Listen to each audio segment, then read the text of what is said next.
I'm at the Helton Cemetery in Granger County. That's my third great grandfather, Thomas Richard Henderson, and that's his wife, Rachel Henderson. I think her maiden name was Williams. So my great grandmother was Rachel Henderson, named after her, and I'm named after her, so it's a family name. And then this was a brother to my great-great-grandpa. He died in 1916. I think it was because of the Spanish flu or something. I don't remember.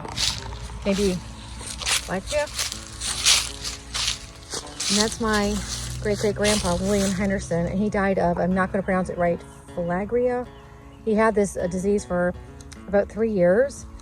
He married Martha Sanifer of Claiborne County. And they had 4 children.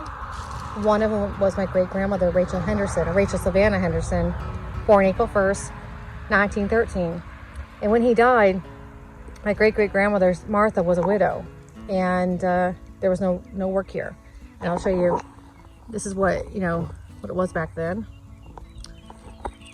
And beautiful scenery. Of course, you got the old areas.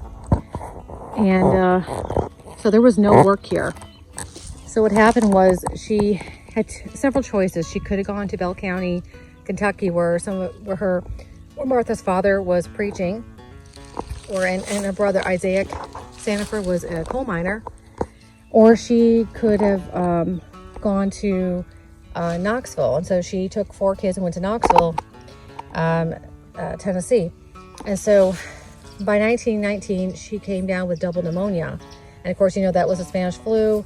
And back then it was the, what I read in the old newspapers was you had a new strand that caused a really, really bad double pneumonia, and people were dying left and right. And so she put all 4 of her kids in an orphanage, or it was called Children's Missionary Home off of Cumberland Avenue. No longer exists anymore in Knoxville. And she said, please don't have the children adopted out. Before she made that decision to put them there, she asked the Henderson side, she asked Thomas Richard Henderson if, her father-in-law, he is here, if he could watch the children so she could get better. And of course, he was mourning the loss of his wife. She died in 1911. And of course, he already had 2 children who died, who was John Henderson, 1916, and William Henderson, 1917. His health was not in great condition. So unfortunately, and the other Henderson siblings, some had moved to Texas and out of state, and no one could help. And the Sanifers were jealous because Reverend Floyd Sanifer married several times, and Martha's mother, Lucy Jones, died from a tree falling on her in Claiborne County. And legend has it that Martha looked exactly like her mother, and I guess she was favored. So it was a lot of sibling jealousy, from my understanding. So the choice she had to make was to put her children into the Children's Missionary Home.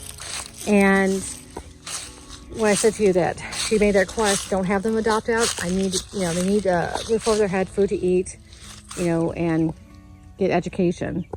By the time she got better, 2 of her boys were adopted out. And the ones who were not were my great-grandmother, Rachel, and her brother, Robert. There was Claude, I believe, and then there was Thomas. So I know Thomas was adopted by the Thomas family, so his name was Thomas E. Thomas. And the missionary home apologized, said, hey, missions home, they apologized, said, hey, go get your kids, we're sorry. And so she went to the place where they were living, and she was angry, because she wanted her kids back. And she saw where they were living, and she says, they roof over their head, food to eat, clothing to wear, going to school. They have a better life than I can give them, because she had no job and she's a widow, And at that, early 1900s, there really wasn't much choice for women. And so, she let the 2 boys stay with the adoptive family. Meanwhile, my great-grandmother and her brother had it real bad. Anyways, fast forward to 1927, she meets my great-grandpa, who I found out they're actually cousins by marriage. Oscar Percival. And in August 1928, my grandmother, Elizabeth Bunch, is born. My great-grandmother was 14 when she got pregnant and 15 when she had my grandma.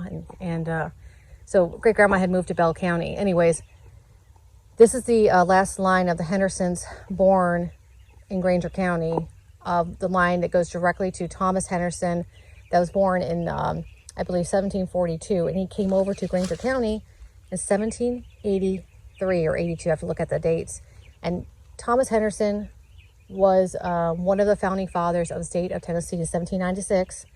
And he died about 1832. And he helped found Granger County. He was well known but forgotten in the sands of time of history.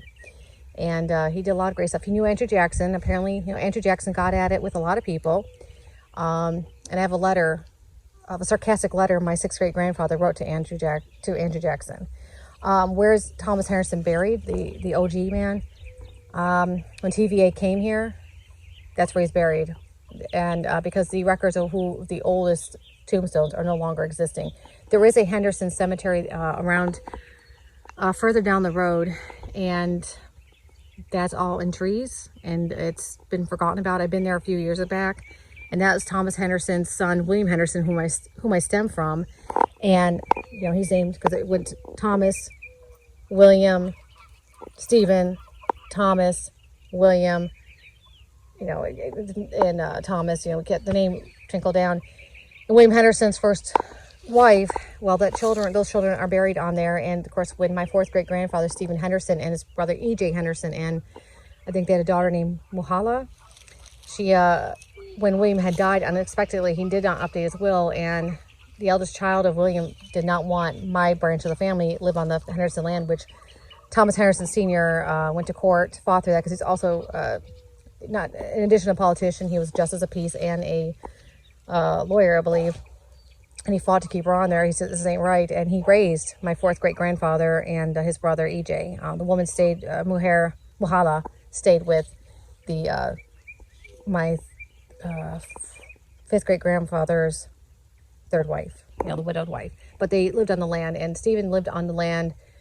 Thomas Richard Henderson lived on the land, and William Henderson also lived on the land. So he's actually I would say, last one truly living on the land, but the last one who was born would have been my great grandmother and her brother a couple years later, which was Thomas E. Thomas. And of course, their brothers before, Robert and Claude. So, yep, this is where I wanted to show. And it's just a very old cemetery. And very old. And we got the new. And the old and new. Family history, not to be forgotten.